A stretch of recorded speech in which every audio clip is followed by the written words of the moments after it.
হা পীড়াভিরামং মৃগমদতিলকং কুণ্ডলাক্রান্তগণ্ডং কঞ্জাক্ষং কম্বুকণ্ঠং স্মিতশুভগমুখং সাধরেণ্যস্তবেনুং শ্যামং শান্তং ত্রিভঙ্গং রবিকরবসনং ভূষিতং বৈজয়ন্ত্যা নিগমকল্পতরর গলিতং ফলং শুকমুখাদমৃতদ্রবসংযুতং পিবত ভাগবতং রসমালয়ম মুহুরহ রসিকা ভুবি ভাবুকা।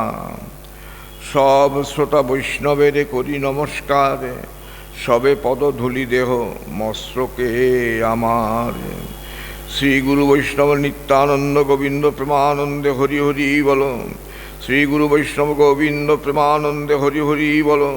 শ্রী গুরু বৈষ্ণব গোবিন্দ গৌরাঙ্গ প্রেমানন্দে হরি হরি বল। কারা অনন্তকাল পরমানন্দে শ্রবণ করবেন? যারা রসিক এবং ভাবুক। এখন ব্যাখ্যা করছেন শ্রীজীব গোস্বামী পাদ। রসিক কারা? আমরা বাতিলের তালিকায় চলে যাব। রস বিশেষ ভাবনা চতুরা রসিকা। 5টা রস আছে: শান্ত, দাস্য, সখ্য, বাৎসল্য, মধুর। এই মধুরের মধ্যে বিশেষ রস হচ্ছে মধুর রস, বাকিগুলো রস। শান্ত রসে কোনো সম্বন্ধ নাই বলে সেটাকে একটু আড়ালে রাখা হয়েছে। দাস্য, সখ্য, বাৎসল্য, মধুর, এই মধুর হচ্ছে চূড়ান্ত। এই মধুর রস আস্বাদনে যিনি অতি পরিপক্ক তিনি শুনবেন ভাগবত, তিনি অনন্তকাল পান করবেন ভাগবত রস। ভাবুকারা? রস বিশেষ ভাবনা চতুরা ভাবুকা। রসের বিশেষ অর্থাৎ ওই যে বিশেষ রস মধুর রস, এই মধুর রস যারা ভাবনাতে চাতুর্য লাভ করেছেন তাদের জন্য ভাগবতের রস আস্বাদনের নেমন্তন্ন মঙ্গলাচরণ শ্লোকেই করা হয়ে গেল। এখন এই মধুর রস হচ্ছে সর্বশ্রেষ্ঠ রস। কোনো কালে কখনো এই রস পাওয়ার কোনো সম্ভাবনা ছিল না। নিত্যসিদ্ধ যারা তাদের কথা আলাদা, কিন্তু জগতের জীবের পক্ষে, মানুষের পক্ষে সেটা ছিল অকল্পনীয়। রায় রামানন্দের কাছে যখন মহাপ্রভু যখন বলছেন রায় রামানন্দ, প্রভু রায় কহে দাস্যপ্রেম সর্বসাধ্য সার, প্রভু কহে এহোত্তম আগে কহবার। রায় কহে বাৎসল্য প্রেম সর্বসাধ্য সার, প্রভু কহে এহোত্তম আগে কহবার। রায় কহে সখ্য প্রেম সর্বসাধ্য সার, প্রভু কহে এহ হয় আগে কহবার। এরপরে আবার কি কথা থাকতে পারে? এবার রায় রামানন্দ নিজেই চমকে গেছে। এরপরে আর কি কথা আছে? বাধ্য হয়ে রায় রামানন্দকে, প্রথমে তো সন্ন্যাসীকে চিনতে পারেনি। পরশ্লোক সাধ্যের নির্ণয়, কোনটা সাধ্য সেটা আমাকে পড়ে শোনাও। রায় রামানন্দকে কৃষ্ণ চৈতন্য মহাপ্রভু বলছেন। আর রায় রামানন্দ বলতে বলতে যখন এসেছে বাৎসল্য সখ্য এহ হয় উত্তম আগে কহবার, তখন রায় রামানন্দ বলতে বাধ্য হলো রায় কহে কান্তাপ্রেম সর্বসাধ্য সার। রায় কহে কান্তাপ্রেম সর্বসাধ্য সার, তার মধ্যে কান্তাপ্রেমে রাধারানী সর্বসাধ্য সার। প্রভু বললেন এহ সাধ্যাবধি, এটাই সাধ্যের অবধি, প্রাপ্তির চূড়ান্ত। কিন্তু এরপরেও কি কিছু বলার আছে কথা?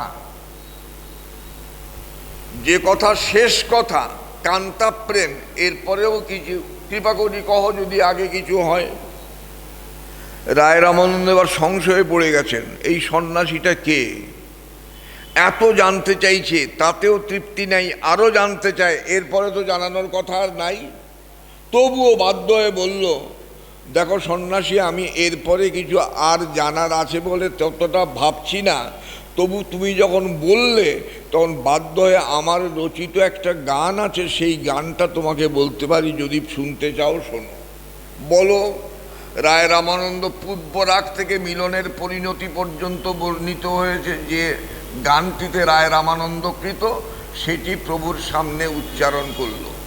পহিল হি রাগ নয়ন ভঙ্গ বেল, অনুদিন বাড়ল অবধি না গেল, ন সরমন ন হাম রমণী, দুহুমন মনোভব পেশ হলো জানি, এসো কি সব প্রেম কাহিনী, কানু সমে ক হবি বিচুরহ জানি, ন খোঁজুলু দুটি ন খোঁজুলু আনো, দুহু করি মিলনে মধ্যত পাচবান, অবশ্যই বিরাগ তুহু ভেলু দুটি, সুপুরুষ প্রেম কি ঐছন রীতি, বর্ধন রুদ্র নরাধিপ মান, রায় রামানন্দ কবি ভানু। প্রেমে প্রভু হস্ত দিয়া মুখ আস্থা দিল। এবার মহাপ্রভুর কৃষ্ণ চৈতন্য রামানন্দের মুখে হাত দিয়ে চাপা দিলেন। যেই চাপা দিয়েছেন যেন বলতে চাইছেন আর বলো না। কেন? যদি ধরা পড়ে যাই, কিন্তু ধরা ইতিমধ্যে পড়ে গেছেন। রায় রামানন্দের মুখের হাতটা সরিয়ে নিজেই সরিয়ে দিল রামানন্দ। তারপর সন্ন্যাসী প্রকৃত বলো তো তুমি কে? এতক্ষণ সন্ন্যাসী ধরা পড়েনি, কৃষ্ণ চৈতন্য সন্ন্যাসী। সার্বভৌম ভট্টাচার্য বলেছিলেন যদি সম্ভব হয় একবার রায় রামানন্দের সঙ্গে দেখা করো। রায় রামানন্দকেও বলেছিলেন একবার কৃষ্ণ চৈতন্য সন্ন্যাসীর সঙ্গে যেন দেখা হয়। এই পর্যন্তই। তারপরে যোগাযোগ হলো গোদাবরী নদীর তীরে, ব্রাহ্মণ গৃহে সাধ্য সারণতত্ত্ব আলোচনা চলছে তারপর দিন। সেই দিনের কথা এবার রায় রামানন্দ হাত সরিয়ে বলছে, পহিলে দেখিনু তোমার সন্ন্যাসী স্বরূপ, এবে মুই দেখি শ্যাম গোপরূপ, তার মধ্যে দেখি কাঞ্চন পঞ্চালিকা, তার স্বর্ণবর্ণে তোমার কৃষ্ণবর্ণ ঢাকা কে তুমি? প্রথমে তোমাকে দেখলাম একজন সন্ন্যাসী, পহিলে দেখিনু তোমার সন্ন্যাসী স্বরূপ, এবে মুই দেখি শ্যাম গোপরূপ, শ্যাম সুন্দর গোপ বালক তুমি দেখছি। তার সম্মুখে দেখি কাঞ্চন পঞ্চালিকা, তার সামনে দেখছি বৃষভানু কুমারী, স্বর্ণ আভা সংযুক্তা রাধারানী। তাহলে তুমি কি তার মধ্যে দেখি কাঞ্চন পঞ্চালিকা, তার গৌরবর্ণে তোমার কৃষ্ণবর্ণ ঢাকা, তুমি কে বলো এবার আমার কাছে? মহাপ্রভু দেখলেন আর তো লুকোনো যাবে না, এ কথা আর যেন কাউকে না জানানো হয়, এই প্রতিশ্রুতি আদায় করে নিয়ে এবার মহাপ্রভু নিজের স্বরূপটি প্রকাশ করলেন রায় রামানন্দের কাছে সর্বপ্রথম। তবে প্রভু কৃপা করি দেখাইলা স্বরূপ পরকাশ, রাসরসে যত ব্রজরমণীর পাইয়া পরশরস, চুরি করি তার সোনার বরণ গৌরবর্ণ দেহে পরকাশ, শেখর বন্ধন হৃদয়ে জাগিছে সেই সে পুলক দেহে, গোড়ার চাতুরি বোঝা বড় দায় নিত্যানন্দ দাসে কহে। তাই কৃষ্ণ ঠিক করলেন আমাকে চুরি করতে হবে। চুরি করলে কি করতে হয়? চোররা কিন্তু ঢাকাঢুকি দিয়ে যায়, নাহলে ধরা পড়ে গেলে বিপদ হতে পারে। কারণ লোকে যদি চেনা চোর হয় বিশেষ করে বলবে তুই চুরি করলি, তুই তো চাইতেও পারতিস, তাহলে কি তোকে দিতাম না? চোর তখন মনে মনে ভাবে বলছো তো দিতে, কিন্তু আমার যতটা দরকার ততটাকে দিতে। বলে তোমার কতটা দরকার? বলে আমি ওই রাধা প্রেমে যে মগ্ন হয়ে যে অপূর্ব আনন্দ মহাসাগরে নিমজ্জিত হয়েছি, আমি চাই আমার যত কলিব আছে তাদের সকলেরও যেন সেই অবস্থা লাভ হয়। কাজেই আমার একটু চুরি করলে হবে না, আমার প্রচুর চুরি করতে হবে। আর তোমাদের যে প্রেম, গোপী প্রেমের তো পরিমাপ করা যায় না, অপার অপার প্রেম সমুদ্র গোপীর। গোবিন্দ হাবুডুবু খায় সেই প্রেমে। সুতরাং সেই প্রেম ভাণ্ডারটা গোবিন্দ চুরি করবেন বলে গিয়ে রাধারানীর চরণের কাছে বসেছেন। রাধারানী ভাবছেন হয়তো চন্দ্রাবলীর কুঞ্জে ছিল, রাতে আসতে পারেনি, এই জন্য এখন দোষস্খলনের জন্য বোধহয় একটু কাকুতি মিনতি করছে। কিন্তু আসলে তো তা নয়, আসলে তো এসে চুরি করতে। রাধারানীর চরণ থেকে ধুলো নিচ্ছে আর মাথায় মাখছে, গায়ে মাখছে। এই করে করে কি হলো, রাধারানীর চরণের ধুলো তার দাম নাই, কৃষ্ণের কৃষ্ণবর্ণ পরিপূর্ণ ঢাকা পড়ে গেল। আর রাধারানী অবিরাম কৃষ্ণ বলে কেঁদেছেন। বলছেন রাধারানী মাঝে মাঝেই বলছেন, যমুনা তটিনী কূলে কেলি কদম্বের মূলে মরে রয়ে চলল তরায়, অন্তিমের সঙ্গী হয়ে যমুনা মৃত্তিকালয়ে সখীমোর লিপ সর্বগায়, শ্যাম নাম তদুপরি লিখ সব সহচরী তুলসী মঞ্জুরি দিও তাই, আমাদের বেষ্টন করি বলসবে হরি হরি যখন পরাণ বাহিরায়। রাধারানীর প্রেমের তো কোনো সীমা নাই, সেই অসীম প্রেমভাণ্ডার গভীর। কৃষ্ণ যখন চুরি করে নিজের বুকে নিয়েছেন তখন তার বর্ণ ঢাকা পড়ে গেছে। এবং ওই যে রাধারানীর কৃষ্ণ বলে, গোপীগণের কৃষ্ণ বলের কান্না, সেই চোখের জল একেবারে শ্রাবণের ধারার মতন প্রবাহিত হচ্ছে। তাই নিয়ে এসেছেন গৌরাঙ্গ মহাপ্রভু নিজের প্রেমের শোধ দেবার জন্য। এবং সেই প্রেম কলিজীব যাতে লাভ করে কৃতার্থ হতে পারে, সেই জন্য গৌরাঙ্গ মহাপ্রভুর আবির্ভাব। সেই গৌরাঙ্গ মহাপ্রভুর আদেশেই ঠাকুর ভুবনেশ্বর সাধু বাবা তিনি প্রতিষ্ঠা করেছেন গোবিন্দের মন্দির। আমার স্মরণিকা গ্রন্থে একটু লেখা আছে এই গোবিন্দ মন্দির সম্পর্কে। সাধু বাবাও ছিলেন একজন অকল্পনীয় পরম বৈষ্ণব। গোবিন্দকে নিয়ে এসেছিলেন। এই যে বিগ্রহ দেখছেন, চৈতন্য চরিতামৃতে কথা আছে, কয়েকবার কথা আছে, মহাপ্রভু শুনতে খুব ভালোবাসতেন। সময় হয়ে গেছে, সভা আছে। প্রতিমা নহ তুমি সাক্ষাৎ ব্রজেন্দ্র নন্দন। রাধিকানাথ গোস্বামী ছিলেন বৃন্দাবনের শিষ্য গোস্বামী প্রভু সেন্তুপুরের। তার ছোট ভাইয়ের নাম ছিল সীতানাথ গোস্বামী, তার নবদ্বীপে বাড়ি আছে এখনো। তার নাতিটি আমার ছাত্র ছিল, দেখতে খুব সুন্দর ছিল, নাম ছিল নীলাঞ্জন। আর এত সুন্দর বলে আমি ওকে পায়েস বলে ডাকতাম। তা সে এখন বিরাট চাকরি করে। সেই সীতানাথ প্রভু হঠাৎ মাত্র গোবিন্দ প্রতিষ্ঠিত হয়েছেন, মন্দিরে প্রতিষ্ঠিত হয়েছেন। সীতানাথ গোস্বামী বৃন্দাবনে ছিলেন, বৃন্দাবন থেকে চলে এসছেন।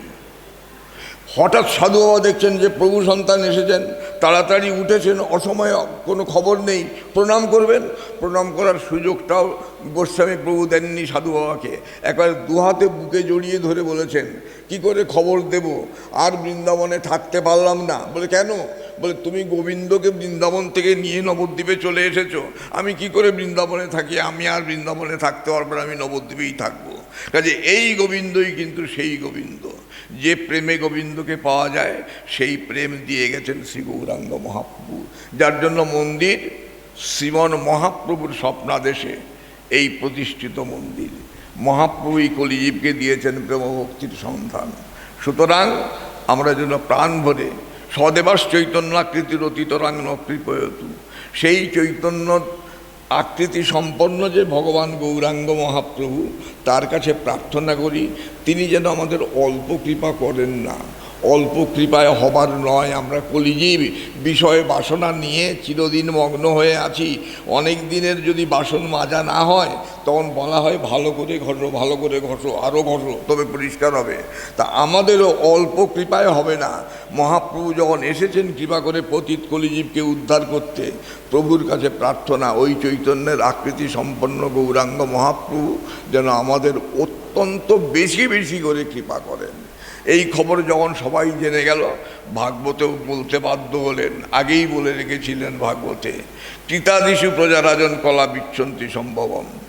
সত্যতে তো দাপর যুগের ভাগ্যবান প্রজাবৃন্দ কিন্তু কলিযুগের এই প্রাপ্তির সৌভাগ্য প্রাপ্তির কথা শুনতে পেয়ে করজোড়ে প্রার্থনা করে যেন একবার অন্তত কলিযুগে জন্মগ্রহণ করি।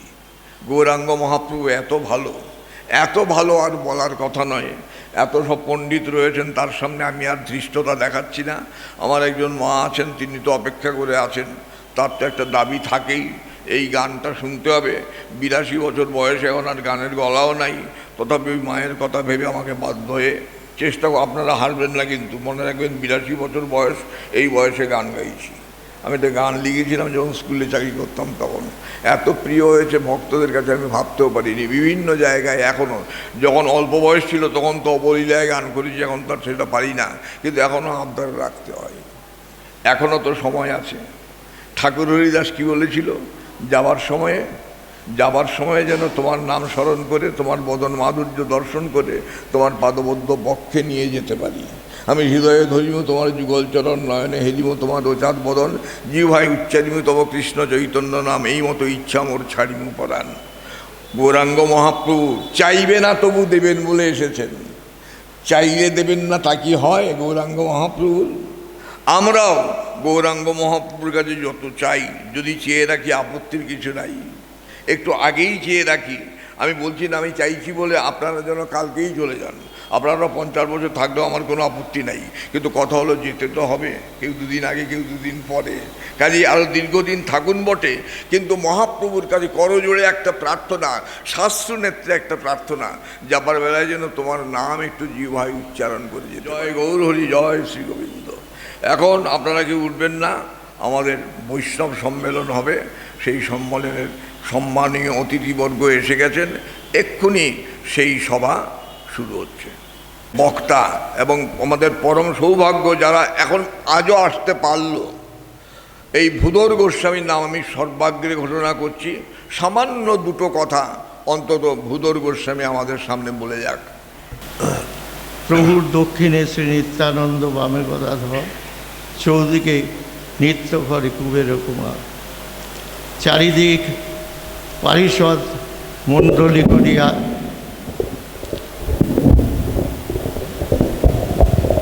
তার মাঝে নাচে গোড়া হরিবোল হরিবোল বলিয়া। মহাপ্রভু নাচছেন হরিবোল হরিবোল বলে সবার মাঝখানে।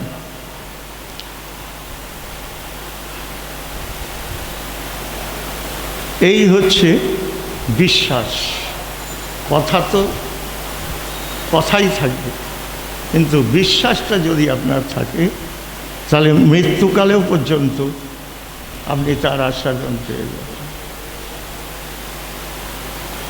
এইবার হচ্ছে কিভাবে আমি তাকে আস্বাদন করব। সারা জীবন তো পাঠ করেছি, বুঝতে পারছেন, আর এখন মৃত্যুর দশায় এসে পৌঁছে গিয়েছি।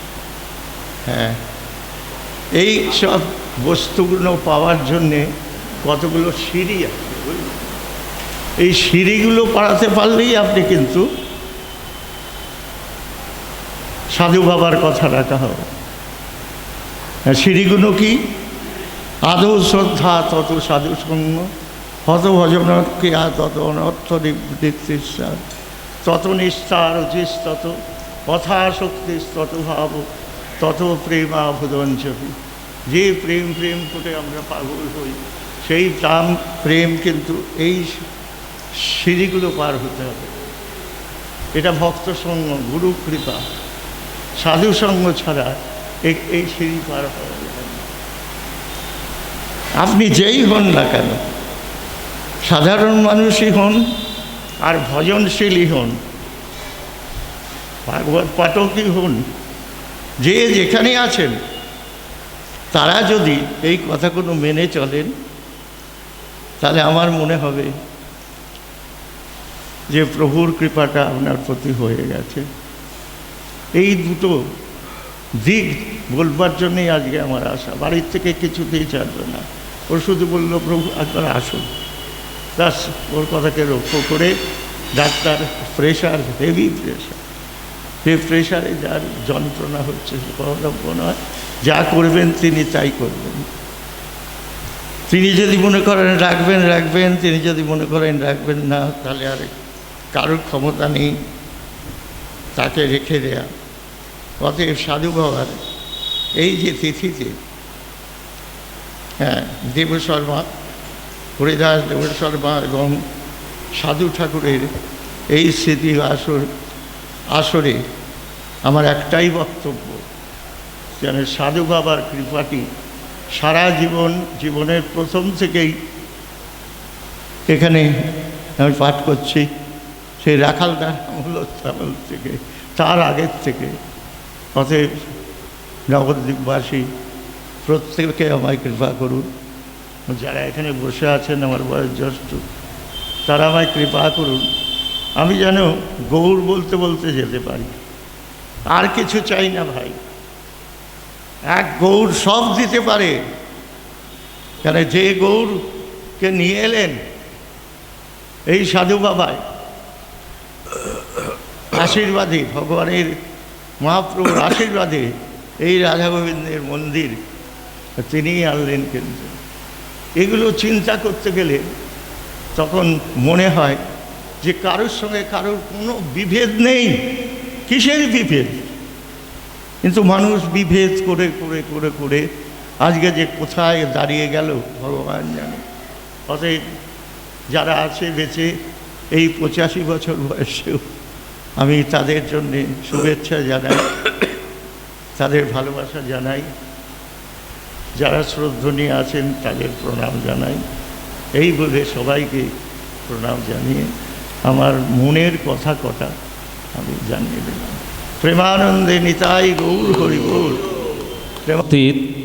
সমস্ত ব্রাহ্মণ, বৈষ্ণব, গুরুজন, পিতৃবর্গ এবং মাতৃমণ্ডলীর চরণ প্রান্তে আমার ভুলণ্ঠিত দণ্ডবৎ প্রণিপাত। শুনিয়াছি সাধু মুখে বলে সর্বজন, শ্রীরূপের কৃপা হইলে মিলে যুগল চরণ। রূপগোস্বামীপাদের কৃপা করুণা না হলে রাধা মাধবীর, রাধা গোবিন্দের সেবা সুদূর করা হতো। এই কথাটি আমাদের সাধন পথের পথিক প্রতপ্ত তপন শ্রীলশ্রী ভুবনেশ্বর সাধু ঠাকুর বাবা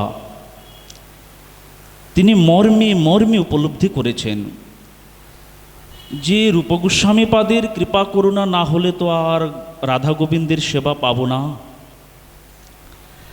এখন এই রূপগোস্বামীর চরণ প্রান্তে নিয়ে যাবেন কে?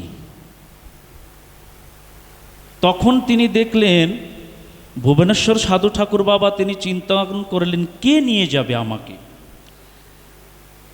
চিন্তন করে দেখছেন যে গুরুদেব ছাড়া তো আর কোনো গতি নেই, কে নিয়ে যাবেন?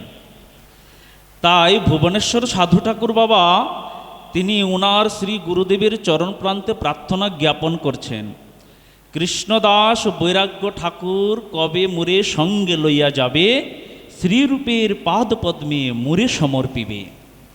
হে গুরুদেব, হে প্রাণনাথ, হে প্রাণবল্লভ প্রাণেশ্বর, তুমি তো আমার প্রভু, তুমি তো আমার ঈশ্বর, তুমি তো আমার নাথ, তুমি তো আমার সর্বেশ্বর। তুমি ছাড়া তো আমাকে আর ওই নিবৃত নিকুঞ্জে রূপ মঞ্জুরির চরণ প্রান্তে কে সমর্পণ করবে? প্রার্থনা করছেন আমাদের সাধু বাবা ওনার পরমারাধ্য গুরুদেবের চরণ প্রান্তে। তখন ওই যে কৃষ্ণদাস বৈরাগ্য ঠাকুর, যার সিদ্ধ স্বরূপ হচ্ছে কনক মঞ্জুরি, আর আমাদের প্রাণ সর্বস্ব ভুবনেশ্বর সাধু ঠাকুরের বাবা সিদ্ধ স্বরূপ হচ্ছে ভৃঙ্গ মঞ্জুরি। তখন ওই কনক মঞ্জুরি আর ভৃঙ্গ মঞ্জুরির হাতটি ধরে নিয়ে ওই নিবৃত নিকুঞ্জে, যেখানে রত্নবেদী আলো করে রাধা মাধব উপবেশন করছেন, বৃন্দাবনে দুইজন চতুর্দিকে সখীগণ, সময় বুঝিয়া রহ সুখী, সখীর ইঙ্গিত হবে চামর ঢোলাব তবে তাম্বুল যুগাব চাঁদ মুখে। ওই যে রত্নবেদী আলো করে আছে, সখীগণ পরিবেষ্টিত হয়ে রাধা গোবিন্দ দেব সেই রত্ন সিংহাসনকে আলোকিত করে রেখেছেন। সেখানে নিয়ে কে? ওই কনক মঞ্জুরি আর তার দাসী ভৃঙ্গ মঞ্জুরিকে নিয়ে গেছেন। সেখানে নিয়ে রূপমঞ্জুরির হস্তে সমর্পণ করলেন। কিন্তু দাসী তো মনে সর্বদা ভয়। কি ভয়? এখন ওই ভৃঙ্গ মঞ্জুরি চিন্তন করছেন, আমার প্রভু, আমার গুরুরূপা সখী মঞ্জুরি আমাকে তো রূপমঞ্জুরির চরণ প্রান্তে এনে দিয়েছেন, কিন্তু হেন সৌভাগ্য মোর কত দিনে হবে? সেই সৌভাগ্যটা আমার কবে হবে? কোন দিন হবে? যেদিন সেই রূপমঞ্জুরি আমার দিকে সদয় দৃষ্টিতে তাকাবে আর আমাকে ডাকবে দাসী বলে। এই দাসী, দাসী বলে সম্বোধন করবে। কে? ওই রূপমঞ্জুরি। কাকে? ভৃঙ্গ মঞ্জুরিকে। এই মনের মধ্যে প্রত্যাশা নিয়ে, আশা নিয়ে আর ভৃঙ্গ মঞ্জুরি ওই রূপমঞ্জুরির পশ্চাতেই দাঁড়িয়ে রয়েছে। এখন রূপমঞ্জুরি হঠাৎ করে ওই ভৃঙ্গ মঞ্জুরির দিকে তাকালেন আর তাকিয়ে বলছে, দাসী তুই এখনো এখানে দাঁড়িয়ে আছিস, শিগগিরে যা, সেবার সম্বার আদি সমস্ত জোগাড় কর, এক্ষুনি তো রাধা গোবিন্দের শৃঙ্গার আদি হবে, সমস্ত সেবার উপকরণ আদি তুমি জুগিয়ে নিয়ে আসো। যখন রূপমঞ্জুরি ভৃঙ্গ মঞ্জুরিকে আদেশ করলেন, তখন ভৃঙ্গ মঞ্জুরি কি করলেন? অত্যন্ত আনন্দিত হয়ে, অত্যন্ত আহ্লাদিত হয়ে, বুক ভরা আনন্দ নিয়ে তিনি সেবার উপকরণ আদি তিনি সাজাচ্ছেন। সেই রত্ন থালাতে কি করলেন? সেবার সমস্ত উপকরণ আদি, সে পুষ্পমাল্য, পুষ্প, চন্দন, তুলসী, অঘুরু, কেশর আদি বিভিন্ন দ্রব্য আদি সজ্জিত করলেন। স্বর্ণ ভৃঙ্গারে সুবাসিত বাড়ি সজ্জিত করলেন। সমস্ত সেবার সম্বার আদি নিয়ে ওই রূপমঞ্জুরির পশ্চাতে দাঁড়িয়ে রয়েছেন। কেন না? আমি তো সাক্ষাতে গিয়ে সেবাটা করতে পারবো না। কেমন করে দাঁড়িয়ে আছেন? ভীত সন্ত্রস্ত হয়ে, মনের মধ্যে একটা ভয়। কেন ভয়টা? না, যদি আমাকে আবার সেবা থেকে দূরে সরিয়ে দেয়, যদি আমার সেবার উপকরণগুলো যথার্থ রূপে সজ্জিত না হয়, এই বুঝি আমাকে সেবা থেকে বঞ্চিত করে দিল, এই বুঝি আমাকে সেবা থেকে সরিয়ে দিল, এইরূপ মনের মধ্যে একটা ভয়। কেননা প্রত্যেক সাধকেরই এই রূপ হওয়া উচিত, তাদের প্রত্যেকেরই মনের মধ্যে একটা এই ভয় থাকা উচিত। কেন? এই বুঝি আমার সেবার উপকরণটা ঠিকভাবে আমি গোবিন্দেরকে শৃঙ্গার করতে পারছি না, এই বুঝি আমার সেবার উপকরণে ত্রুটি হচ্ছে, এই বুঝি আমার সেবার পরিপাটিটা হচ্ছে না। এই রূপে মনের মধ্যে একটা ভয় থাকলে কি হবে না, সেবাতে তার নিপুণতা আসবে, পটুতা আসবে। যতক্ষণ না পর্যন্ত সেবাতে নিপুণতা না আসবে, সে যদি মনে করে আমি তো সব কিছুই যথার্থ রূপে সম্পাদন করতে পারছি, তাহলে কিন্তু সে সেবা থেকে অতি তাড়াতাড়ি বঞ্চিত হয়ে পড়বে। আর মনের মধ্যে যদি এই সন্ত্রস্ততা থাকে, এই ভীত, এই ভয় একটা থাকে, মনে হচ্ছে এক্ষুনি আমাকে সেবা থেকে গুরুদেব বঞ্চিত করে দিবেন, কেন মনে হচ্ছে যেন আমি সেবাটা ঠিকভাবে করতে পারছি না। এইরূপ ভৃঙ্গমঞ্জুরি আর সেবার সম্বার আদি নিয়ে ওই রূপমঞ্জুরির পশ্চাতে দাঁড়িয়ে রয়েছে। সদয় হৃদয়ে দুহে কহিবেন হাসি, কোথায় পাইলে রূপ এই নবদাসী, রূপ ও রূপ। আচ্ছা, এই নবীনা দাসীকে তো আমি কোনোদিন দেখিনি, তুমি কোথা থেকে নিয়ে এসেছো? যে ভৃঙ্গমঞ্জুরি সর্বদা রাধারানীর সেবা করছেন সিদ্ধ স্বরূপে, সর্বদা রাধারানীকে শৃঙ্গার করছেন, সেই রাধারানী আজ তিনি রূপমঞ্জুরিকে বলছেন যে আমি তো দেখিনি, তুমি কোথা থেকে নিয়ে এসেছো। আচ্ছা, এই কথাটা কেন বললো? এখানেই আনুগত্যতা বোঝাচ্ছে। আনুগত্য না থাকলে রাধারানীও কখনো অঙ্গীকার করবেন না। আমাদের তো স্বতন্ত্র কোনো ভজন নেই, স্বতন্ত্র কোনো সেবা নেই, আমাদের গুরু আনুগত্যে ভজন। মহাজনগতস্ব পন্থা, মহাজনের যে পথ তাতে হব অনুরত পূর্বাপর করিয়া বিচার। আমাদের রূপ রঘুনাথের দেখানো পথ, রূপ সনাতনের দেখানো পথ। আমাদের স্বতন্ত্র কোনো ভজন নেই, আমাদের মহাজনের তদানুগত্যে, আমাদের গুরুর উপাসকি মঞ্জুরির অর্থাৎ আমাদের যে গুরু পরম্পরা ওনাদের তদানুগত্যে আনুগত্যে আমাদের ভজন। তাই আজ যতক্ষণ না পর্যন্ত রূপমঞ্জুরি আর ভৃঙ্গমঞ্জুরির হয়ে কথা না বলছেন, ততক্ষণ পর্যন্ত রাধারানী ওনাকে পর্যন্ত অঙ্গীকার করছেন না। তার মানে এখানে আনুগত্যটা বোঝাচ্ছে। রূপমঞ্জুরি ভৃঙ্গমঞ্জুরিকে নিয়ে আর সেখানে সমর্পণ করবে, তবে ভৃঙ্গমঞ্জুরি সেই সেবাতে নিয়োজিত হতে পারবেন।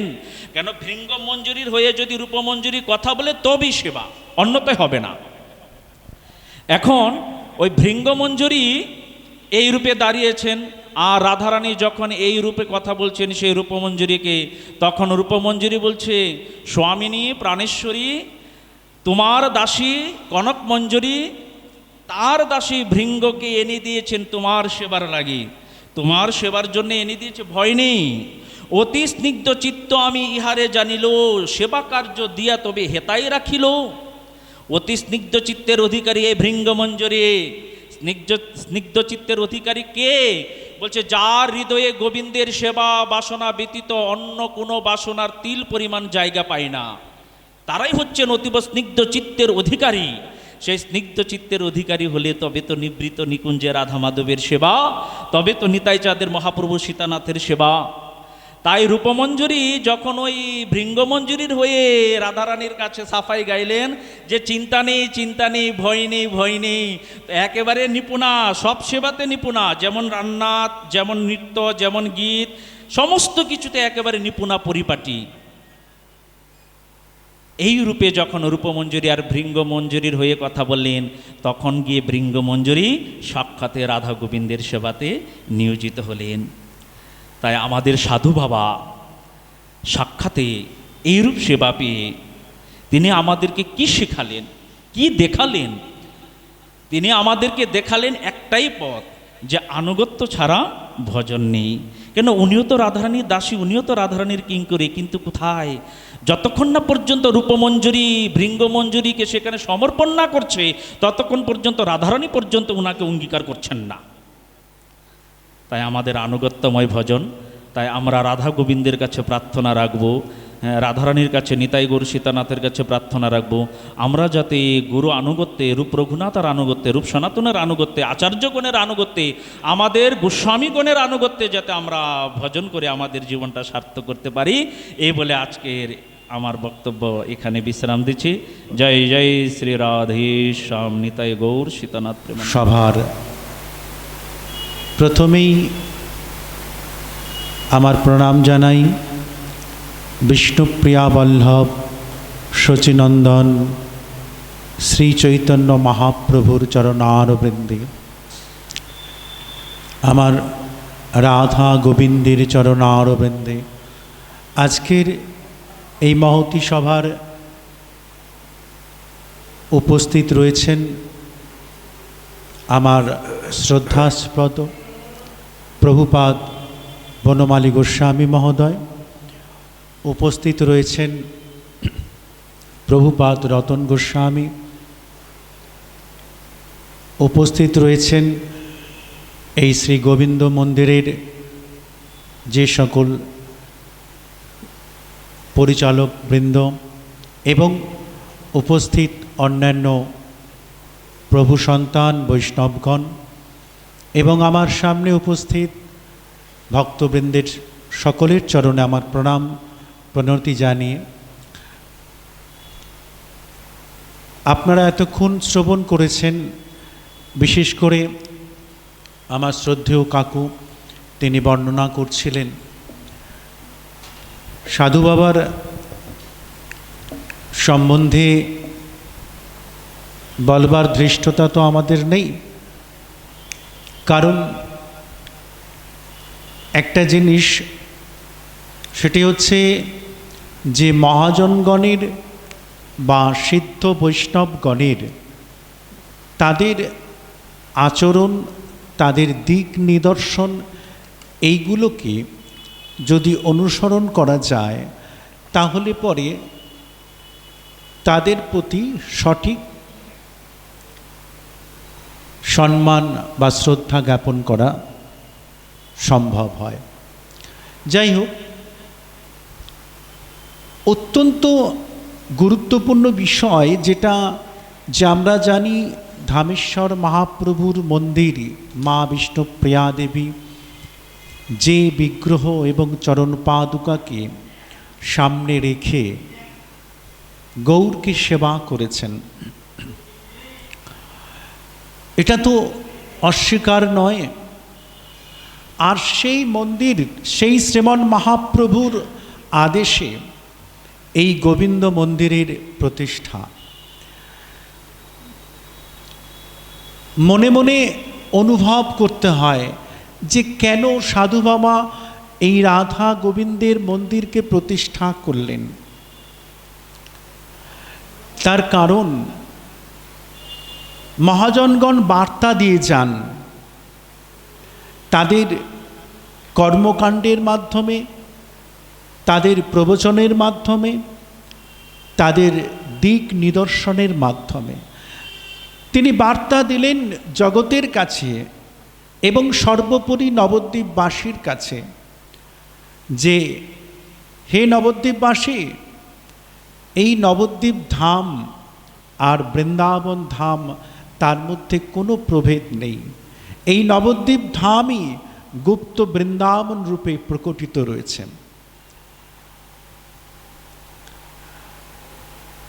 বৃন্দাবনে এক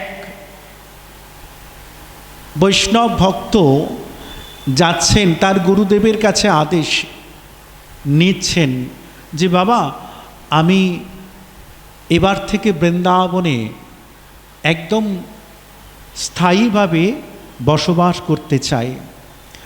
সেই ভক্ত তার গুরুদেবের কাছ থেকে আদেশ নিচ্ছেন যে আমি বৃন্দাবনে বাস করতে চাই।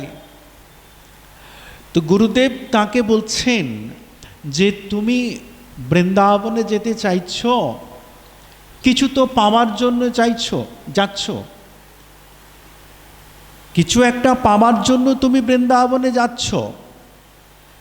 তার শিষ্য বলছে হ্যাঁ বাবা, তো যেটা পাওয়ার জন্য তুমি বৃন্দাবনে যাচ্ছ সেটা তো নবদ্বীপেই আছে, আর শ্রীমন মহাপ্রভুর চরণারবিন্দে রয়েছে। কারণ মহাপ্রভুর কৃপা ছাড়া, চৈতন্য মহাপ্রভুর কৃপা ছাড়া কোনোভাবেই সম্ভব নয় সেই বৃন্দাবনের প্রেম মাধুর্য রসকে আস্বাদন করা। আস্বাদন করতে হবে। মুক্তি চান না বৈষ্ণব জগৎ, কখনো বলেন না যে আমাকে মুক্তি দাও। বলে কেন মুক্তি চান না? মুক্তি দিলে তো সেই পরমাত্মার সঙ্গে বিলীন হয়ে যাওয়া। যদি আমি বিলীন হয়ে যাই, আমি যদি মিশেই যাই, তাহলে পরে তিনি যে রসব্রহ্ম, অর্থাৎ গোপাল তাপনী শ্রুতিতে একটি শ্লোক রয়েছে, তস্মাৎ কৃষ্ণ এব পরদেব ত্বং ধ্যায়েত ত্বং যজেত ত্বং ভজেত। দেখুন, সেই শ্রীকৃষ্ণ পরদেব, বেশ মানলাম, তিনি শ্রেষ্ঠ ভগবান, সরৈশ্বর্যপূর্ণ জয় ভগবান। তাই ভগবান শ্রীকৃষ্ণকে ধ্যান করো, তার যাজনা করো। ত্বং ধ্যায়েত ত্বং যজেত ত্বং ভজেত, এই তিনটে তো ঠিকই আছে। তারপর কি বললেন? ত্বং রসেত। যেই এই শব্দটি প্রয়োগ করলেন, তাহলে ব্রহ্ম ক্লীবলিঙ্গ থাকলেন না, তিনি রসব্রহ্ম। তাহলে ভগবান শ্রীকৃষ্ণ রসব্রহ্ম। তাই বৈষ্ণব জগৎ চান না যে মুক্তি, তার সঙ্গে মিলিত হতে। গঙ্গার মধ্যে যদি এক ঘটি গঙ্গা জল ঢেলে দেওয়া হয়, তাহলে সেই ঘটির জলের অস্তিত্ব আর গঙ্গার মধ্যে খুঁজে পাওয়া যাবে না, কারণ তার মধ্যে বিলীন হয়ে যাবে। তাই বৈষ্ণব জগৎ চান যে তার রসমাধুর্য, তার প্রেমমাধুর্য, তার লীলামাধুর্য, তার গুণমাধুর্যকে আস্বাদন করতে। এই আস্বাদন করাটাই হচ্ছে সাধনা। এই আস্বাদন করবার রাস্তাটাই দেখালেন শ্রী চৈতন্য মহাপ্রভু। শ্রীমন মহাপ্রভুর সবথেকে বড় মহাবদন্যতা, তিনি জগৎবাসীকে দেখালেন কেমন করে রাধা প্রেমকে আস্বাদন করতে হয়। স্বয়ং শ্রীকৃষ্ণ তিনি নিজে কৃষ্ণ কৃষ্ণ বলে কেঁদে দেখালেন কেমন করে কৃষ্ণের জন্য কাঁদতে হয়। কৃষ্ণং রসার্ণব ভেজে রাধা সুর তরঙ্গিনী। শ্রীমন মহাপ্রভু জগৎবাসীকে ভক্তির এবং প্রেমের পরিভাষাকে দিলেন। নিদীহমাদ্যম সুলভং সুদুর্লভং প্লবং সুকল্পং গুরুকর্ণধারং ময়ানুকুলীন নবশ্যতীর্থং পুমান ভবাব্দিং ন তরয়ৎ স্বাত্মহা। কিন্তু জানতে হবে, শুদ্ধ সত্য বিশেষাত্মা প্রেম সূর্যাংশ সম্ভাগ রুচি বিস্তৃত মা শৃণ্য কৃদসু ভাব উচ্চতে। কত আশ্চর্য! দেখুন, নিজেকে যখন একান্তে থাকবেন তখন নিজেকে প্রশ্ন করবেন, দেখুন মন মানুষের সব থেকে বড় মন, সেই মনকে যদি আমি আমার আয়ত্তে না আনতে পারি, তাহলে পরে কখনো ভগবৎ চরণারবিন্দে নিজেকে সমর্পণ করতে পারবো না।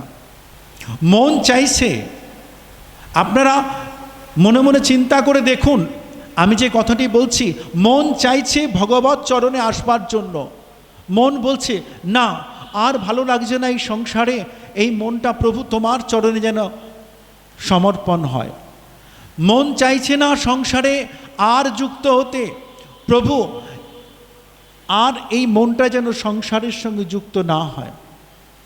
তাহলে মন চাইছে গোবিন্দ চরণে, গৌর চরণে যুক্ত হতে, মন চাইছে না সংসারে যুক্ত হতে। মন না চাইতেই সংসারে মন বারবার যুক্ত হচ্ছে, আর চাওয়া সত্ত্বেও আপনার মনটা গোবিন্দ চরণে যুক্ত হচ্ছে না। কারণ মন এই ইন্দ্রিয়গুলোকে সঙ্গে করে, এই ইন্দ্রিয়গুলো মনকে নেতা করে, লিডার করে তারা বিচরিত হচ্ছে। মন, বুদ্ধি, চিত্ত, অহংকার, এই চারটের দ্বারা অন্তর্করণ বৃত্তি। শ্রী চৈতন্য মহাপ্রভু দেখালেন কেমন করে অন্তর্করণ বৃত্তি শুদ্ধ হবে। যতক্ষণ না তোমার অন্তর্করণ বৃত্তি শুদ্ধ না হচ্ছে, ততক্ষণ পর্যন্ত তোমার বুদ্ধিটা গোবিন্দ চরণারবিন্দে আসবে না। আর যতক্ষণ পর্যন্ত তোমার বুদ্ধি গোবিন্দ চরণারবিন্দে আসবে না, ততক্ষণ মুখ দিয়ে তোমার গোবিন্দের নাম উচ্চারিত হবে না। অনেক প্রমাণ রয়েছে শ্রীমদ্ ভাগবতে। প্রহ্লাদকে যখন কোল থেকে হিরণ্যকশিপুর ছুঁড়ে ফেলে দিলেন, প্রহ্লাদকে জিজ্ঞাসা করছেন, বলছেন বাবা তোর মুখ দিয়ে এত বারবার হরির নাম, বিষ্ণুর নাম, কৃষ্ণ নাম কেন বেরোচ্ছে? কই আমার মুখ দিয়ে তো বেরোয় না। আর তুই তো দৈত্যকুলে জন্ম নিয়েছিস, তুই তো আমার সন্তান, তোর দেহে তো আমার রক্ত বইছে, তোর দেহে দৈত্যের রক্ত প্রবাহিত হচ্ছে, তাহলে তুই আমার ছেলে হয়ে, আমার সন্তান হয়ে তোর মুখ দিয়ে তো কৃষ্ণ নাম বেরোচ্ছে, আমার মুখ দিয়ে তো বেরোচ্ছে না। প্রহ্লাদ মহারাজ উঠে, এগুলোর নাম ফিলোসফি, দর্শন। প্রহ্লাদ মহারাজ উঠেই চট করে বললেন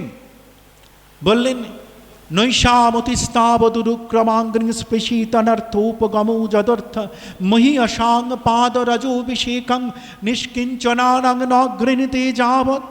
পিতাকে বলছেন প্রহ্লাদ মহারাজ, হে পিতা, আপনার মুখ দিয়ে কৃষ্ণ নাম আসবে না। কেন জানেন? কারণ আপনার বুদ্ধির মধ্যে অনর্থের বীজ লুকিয়ে আছে। আপনার বুদ্ধির মধ্যে অনর্থের বীজ লুকিয়ে আছে। যে অনর্থের বীজ কখন কার রাজ্য দখল করবেন, কখন কাকে মারবেন, কখন কার সম্পদকে আপনি হরণ করে নিয়ে আসবেন, এই বুদ্ধি, এই অনর্থগুলো আপনার বুদ্ধির মধ্যে বসে রয়েছে। এই অনর্থের বীজ আছে বলে আপনার বুদ্ধিটা গোবিন্দ চরণারবিন্দে আসছে না, আর আপনার বুদ্ধিটা গোবিন্দ চরণে আসছে না বলে আপনার মুখ দিয়েও কৃষ্ণ নাম আসছে না। জগৎবাসীকে বলছেন প্রহ্লাদ মহারাজ, হে জীব, তোমাদের বুদ্ধির মধ্যে যে অনর্থের বীজ লুকিয়ে আছে, সেই অনর্থের বীজকে সরিয়ে দাও। অনর্থের বীজ, হাতে মালা নিয়েছি, গলায় মালা নিয়েছি, তিলক ধারণ করেছি, দীক্ষা নিয়েছি, মন্দিরে যাচ্ছি, কিন্তু বুদ্ধির মধ্যে যে অনর্থের বীজ রয়ে গেছে, একটা স্থূল দেহের পরিবর্তন হয় আর একটা সূক্ষ্ম দেহের পরিবর্তন। স্থূল দেহের পরিবর্তনটা তো পোশাকে দেখা যাচ্ছে। গোবিন্দ মন্দিরে দেখছেন এমন একজন ব্যক্তি এসে বসে আছেন, মনে করছেন এই লোকটা এমন সুন্দর ধুতি পরে, গলায় তুলসীর মালা দিয়ে, তিলক করে, হাতে জপের মালা নিয়ে বসে আছে। অদ্ভুত ব্যাপার। বলছে কেন? না, এই লোকটাকে তো দেখতাম, এই লোকটাকে তো কোনো মানুষ পছন্দ করতো না, সমাজের যত নিন্দনীয় কাজ এই মানুষটা করত। তাহলে এই যে পরিবর্তনটা হলো, এটা স্থূল দেহের পরিবর্তন, কিন্তু তার সূক্ষ্ম বুদ্ধির মধ্যে, সূক্ষ্ম দেহের মধ্যে যে বীজটা আছে সেটা নাও যেতে পারে। এইবার ভগবান বলছেন, বস্ত্রহরণ লীলায় ভগবান বললেন, ন মজ্জাবেশিত ধেয়ং কাম কামায় কল্পতে বর্জিতা কতিতা ধানা প্রায় বিজয় নিশতে। কত বড় কথা বললেন দেখুন। বলছেন দাঁড়াও, এইবার যদি ওই সূক্ষ্ম বুদ্ধির মধ্যে অনর্থের যে বীজগুলো লুকিয়ে আছে, বীজের ধর্ম কি? বীজের ধর্ম হচ্ছে অনুকূল বাতাস, অনুকূল জল যেই পাবে অঙ্কুরোদ্গম হবে, সঙ্গে সঙ্গে আবার চারা গাছ বেরোবে, তাই তো? এইবার এখান থেকে বেরিয়ে গেল, বেরিয়ে যাওয়ার পর তার পুরনো বন্ধু বান্ধব যারা আছে তাদের সঙ্গে দেখা হয়ে গেল, তার মানে অনুকূল জল, অনুকূল বাতাস এসে চলে আসলো। সঙ্গে সঙ্গে কি হলো? তিলক মুছলেন, মালাটা পকেটে ঢোকালেন, ঢুকে তাদের সঙ্গে বসে গেলেন। ভগবান বললেন, না, ন মজ্জাবেশিত ধেয়াং, যদি একবার আমার চরণে শরণাগতি, এটা অত্যন্ত একটা ইম্পর্টেন্ট পার্ট। কাকু বলছিলেন যে শরণাগতি, এই শরণাগতি ছাড়া যেখানে কোনো নিষ্কাম, কোনো কামনা বাসনা থাকবে না, কোনো চাওয়া পাওয়া থাকবে না। গোবিন্দ মন্দিরে এলাম, মহাপ্রভুর মন্দির, ধামেশ্বর মহাপ্রভুর মন্দিরে আমি কত দেখেছি, প্রভুর গলায় মালাটা পরিয়ে দিন, এত সুন্দর গোলাপের মালা, বেশ ভালো কথা। আমার গৌর হরি শচীনন্দন নদিয়া বিহারী খুব আনন্দ পেলেন, কিন্তু তারপরেই বলতে আরম্ভ করলেন, আপনি একটু বলেন প্রভু, গৌর যেন আমাকে কৃপা করে, আমার মেয়ের যেন বিয়ে হয়ে যায়। কেন? আমি একটা মিষ্টি নিবেদন করলাম আর প্রার্থনা করলাম গোবিন্দের কাছে যে প্রভু আমাকে কৃপা করো, যেন আমার ছেলের একটা চাকরি হয়ে যায়। এটা তো বিনিময় হলো, এই ভক্তির কোনো দাম নেই, এটা নিষ্কাম ভক্তি নয়, এটা সকাম ভক্তি। আত্ম ইন্দ্রিয় প্রীতিবাঞ্ছা তারে বলি কাম, কৃষ্ণেন্দ্রিয় প্রীতিবাঞ্ছা ধরে প্রেম নাম। এটা তোমার নিজের সুখের জন্য, গোবিন্দের সুখের জন্য করলে না। নিষ্কাম ভক্তি, প্রভুর চরণে একটাই প্রার্থনা। প্রভু তো জানুন, এটা ভগবানকে চ্যালেঞ্জ করে দেওয়া হচ্ছে। আপনি যখন আপনার ছেলে মেয়ে স্বামী পুত্র আপনার আত্মীয় স্বজনদের জন্য যখন চাইছেন, এটা ভগবানকে চ্যালেঞ্জ করে দেওয়া হলো। আপনারা ওই ধ্রুব চরিত্র পড়লে বুঝতে পারবেন, যখন বাবার কোলে উঠবার জন্য ব্যস্ত হয়েছিলেন, তখন তার সৎমা কি বলছেন? সৎমা বলছেন, তুই বনে যা, বনে গিয়ে তপস্যা কর। ঠিক আছে, বনে গিয়ে তপস্যা করতেই পারে, তপস্যা করলে ভগবানের দেখা পাবি, এটাও সত্যি কথা। তারপরে কি বললেন? ভগবানের দর্শন পেলে পরে ভগবানের কাছে চাইবি যেন তোর আমার পেটে জন্ম হয়। এটা ভগবানকে চ্যালেঞ্জ করে দেওয়া হলো। কেন? ভগবানের যদি দর্শনে পেয়ে যাবে, তাহলে ভগবত কৃপায় সে তার পিতার কোলে বসতে পারবে, তার জন্য তোমার গর্ভে জন্ম নেওয়ার প্রয়োজন নেই।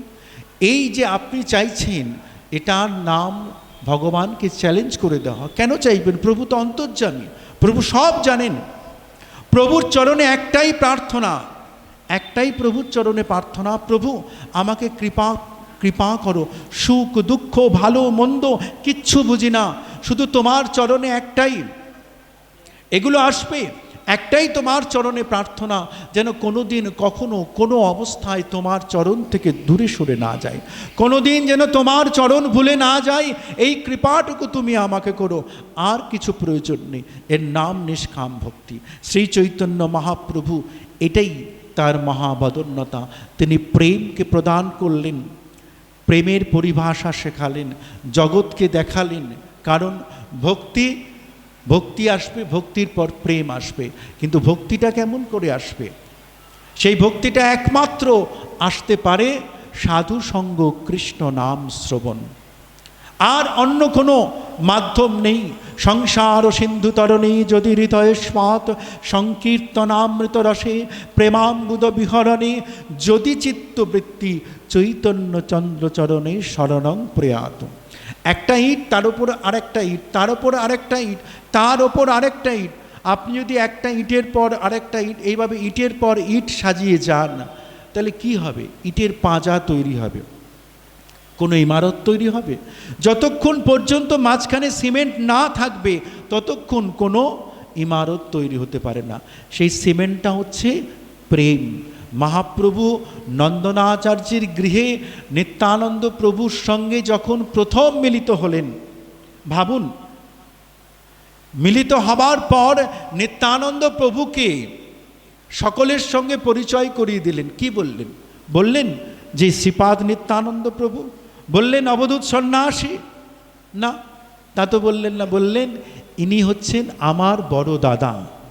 মানে বিশ্ব ভ্রাতৃত্ববোধকে আজকে সমাজের যেটা প্রয়োজন সব থেকে বড়, আজকে সারা রাষ্ট্রে সারা দেশের যেটা প্রয়োজন, সেটা হচ্ছে বিশ্ব ভ্রাতৃত্ববোধ, অর্থাৎ প্রেম।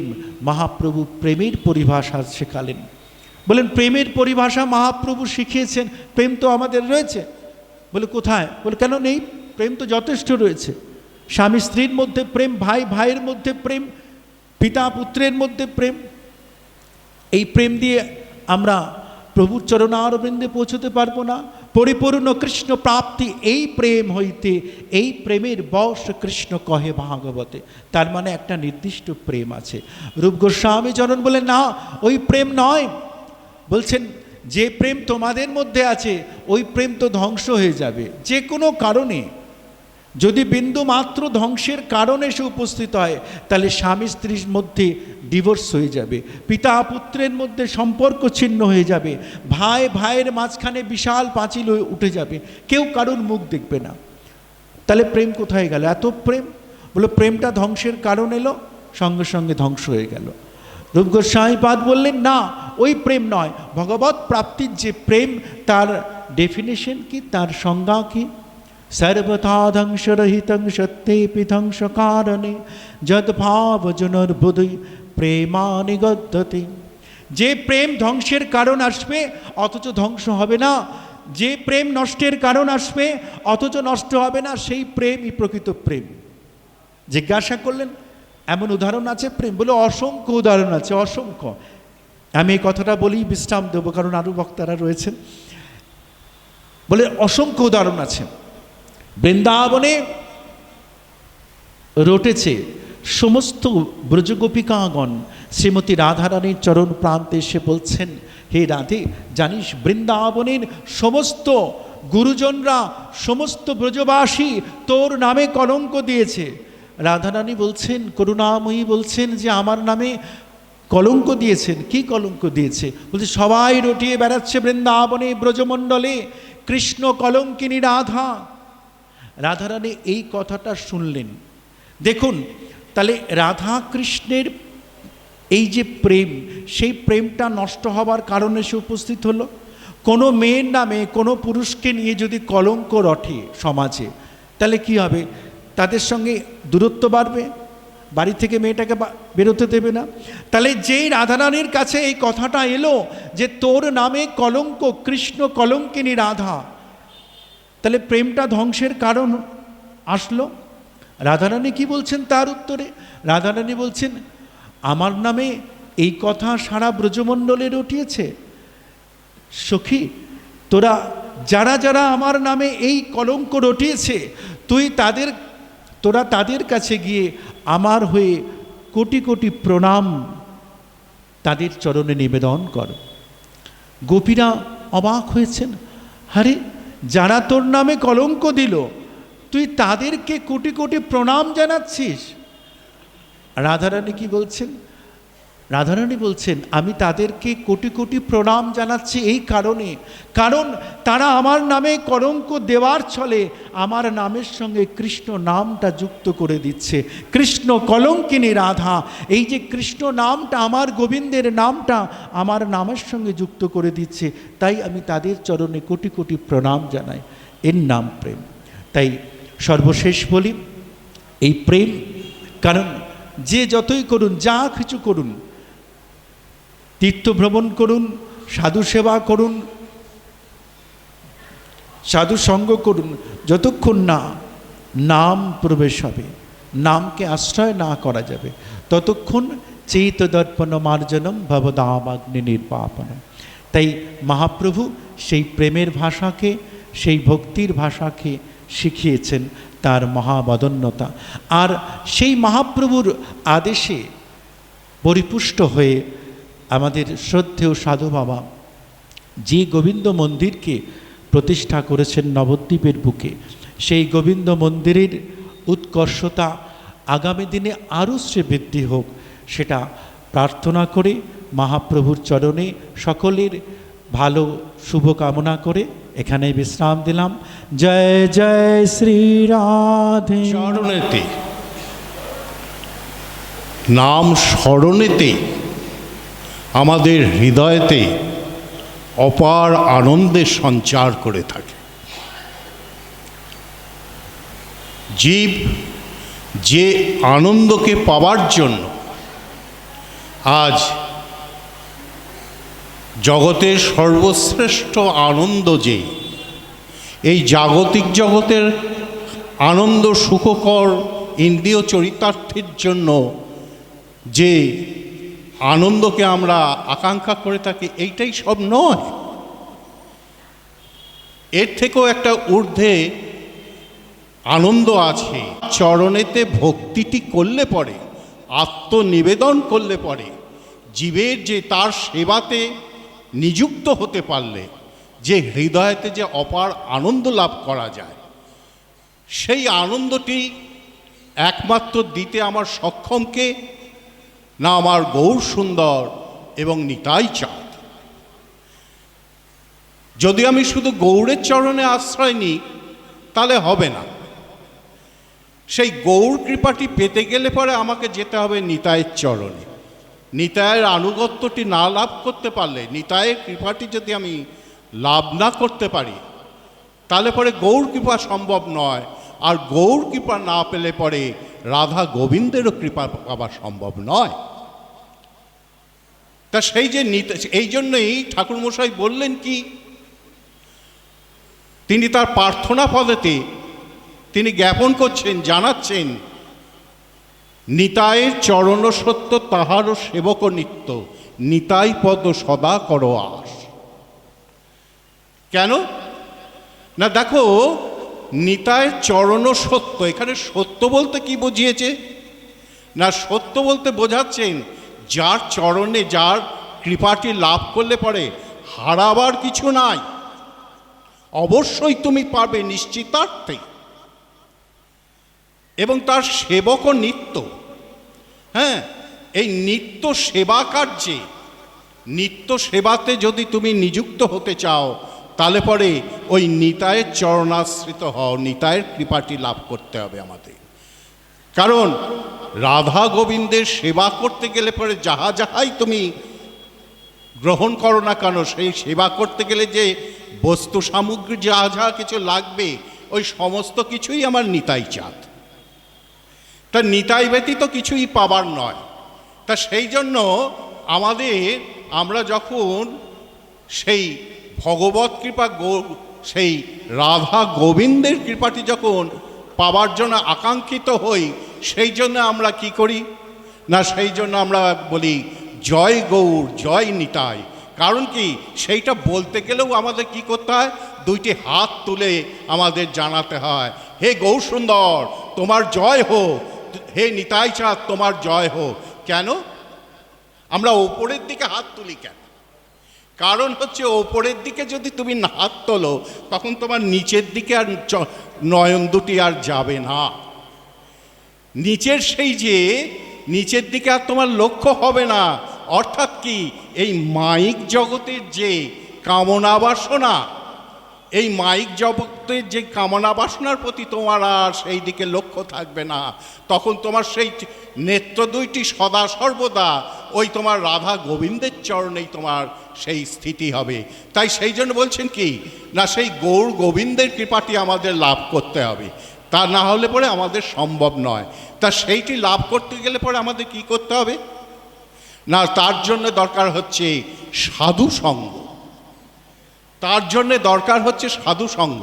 সাধু সঙ্গ, সাধু সঙ্গ সর্বশাস্ত্রে কয়, লভমাত্র সাধু সঙ্গে কৃষ্ণ লভ্য হয়।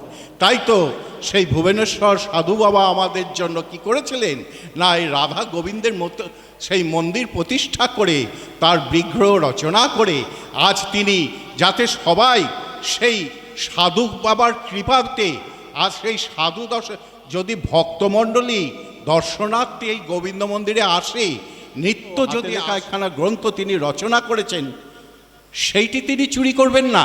সে চুরি করবে না চোর, কেন, সেটা তো তার কোনো কাজে লাগবে না। কিন্তু এখানে বলছেন, গোবিন্দ বলছেন, আমি তার মনটাও নিয়ে নিই, হরণ করে নিই। কেন না, আমার কোনো কাজে লাগাবার জন্য নয়, যার মন হরণ করলাম তারই যাতে আমার চরণেতে নিত্য সদা সর্বদা আমার চরণেতেই মনটি আবদ্ধ থাকে। যদি হয় তার যোগ, না হয় তার বিয়োগ, বিয়োগ হইলে কবু নজি হয়। অর্থাৎ যদি আমার কৃপাটি লাভ করে, আমি যদি তাকে একবার কৃপা করি, তার সমস্ত কিছু দায় দায়িত্ব আমি নিয়ে থাকি।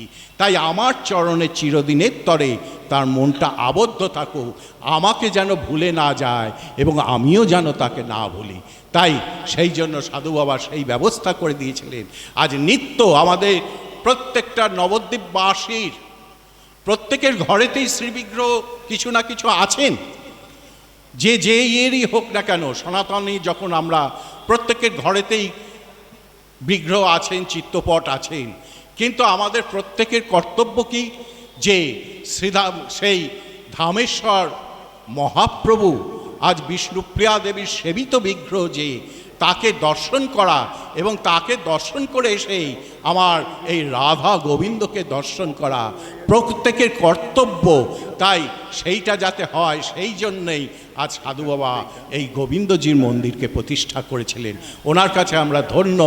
আজ আমরা গোবিন্দকে প্রত্যেক দিন আমরা দর্শন যাতে করতে পারি, সেই সাধু কৃপাতেই সমস্ত কিছু সম্ভব।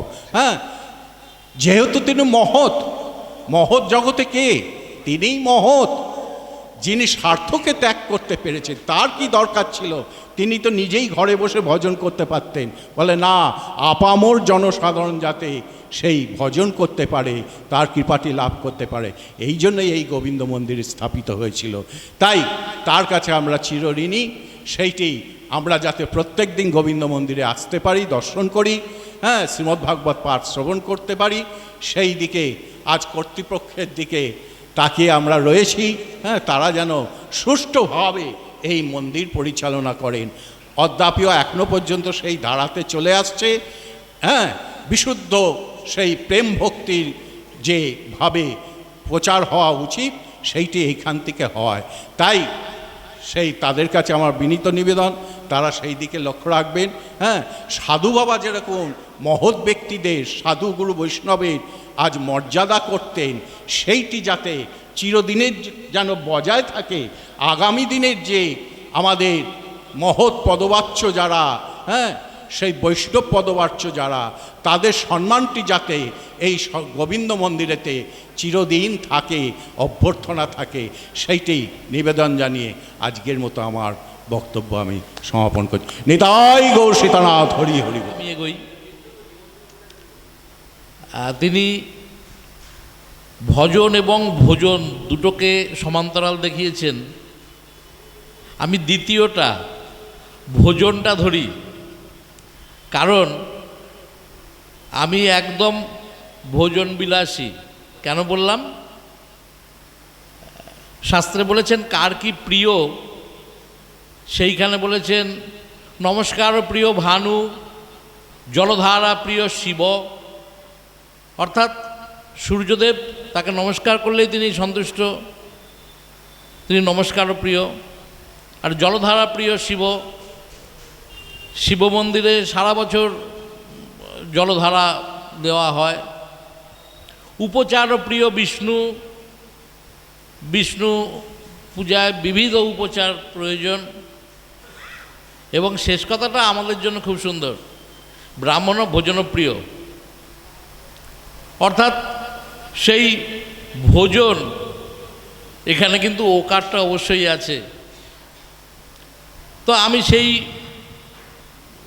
কোটির ব্যক্তি, সব কিছুর মধ্যেই ভোজনকে চিন্তা করি। এই যে আমার সামনে মৃদঙ্গ রয়েছে,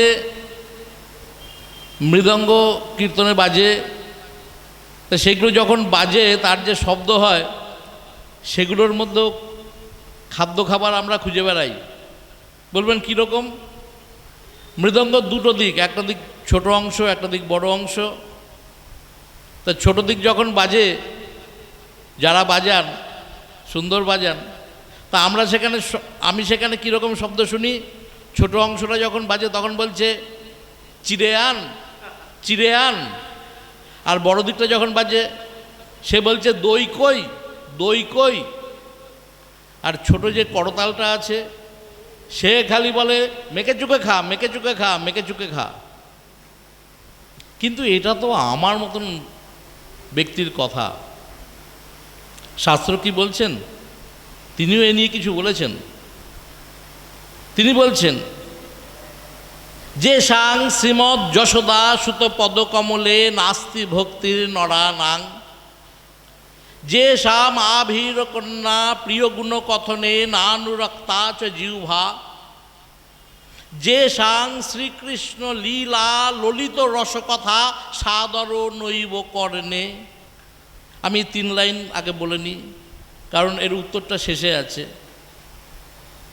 বলছেন যাদের, যে সাং শ্রীমদ যশোদা সুত, অর্থাৎ যশোদানন্দন শ্রীকৃষ্ণের পদকমলে ভক্তি নেই। অন্যায় করলে যে সাং নরানাং এগিয়ে আসবে। এখানে অলঙ্কারের জন্য নরানাংটা সবার শেষে গিয়েছে। অর্থাৎ যাদের সেই যশোদাসুত শ্রীকৃষ্ণের চরণ কমলে ভক্তি নেই, যে সাং আভীর কন্যা প্রিয় গুণ কথনে নানুরক্তা চ জিহ্বা। আভীর শব্দের অর্থ হচ্ছে গোয়ালা, গোপ। তা সেই আভীর কন্যা, দ্ব্যর্থহীন ভাষায় এখানে হচ্ছেন রাধারানী, তার সেই প্রিয় গুণ, অর্থাৎ শ্রীকৃষ্ণের প্রতি তার যে প্রেম, সর্বস্ব সমর্পণ। যে সাং আভীর কন্যা প্রিয় গুণ কথনে নানুরক্তা চ জিহ্বা। জিহ্বা অনুরক্ত নয়, জিহ্বা বলে না, তার সেই রাধারানীর প্রেমের কথা, গুণের কথা ব্যক্ত করে না। তৃতীয় লাইনে কি বলছেন? যে সাং শ্রীকৃষ্ণ লীলা ললিত রসকথা সাদর নৈব কর্ণে, শ্রদ্ধা সহকারে আদর সহকারে সেই কৃষ্ণলীলা শ্রবণ করে না। এবার শেষ লাইনে সেই তাদের জন্য কি বলছেন? ধিক্তাং ধিক্তাং ধিকে তান কথমপি শততং কীর্তনস্য মৃদঙ্গ।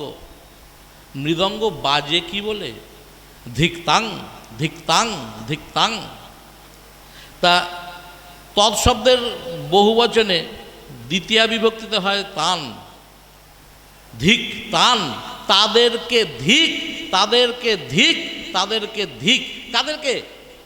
এই আগের 3 লাইনে বলা হলো যে কথা, তাদেরকে ধিক, অর্থাৎ যাদের শ্রীকৃষ্ণের প্রতি কোনো রকম ভক্তি নেই, আদর নেই।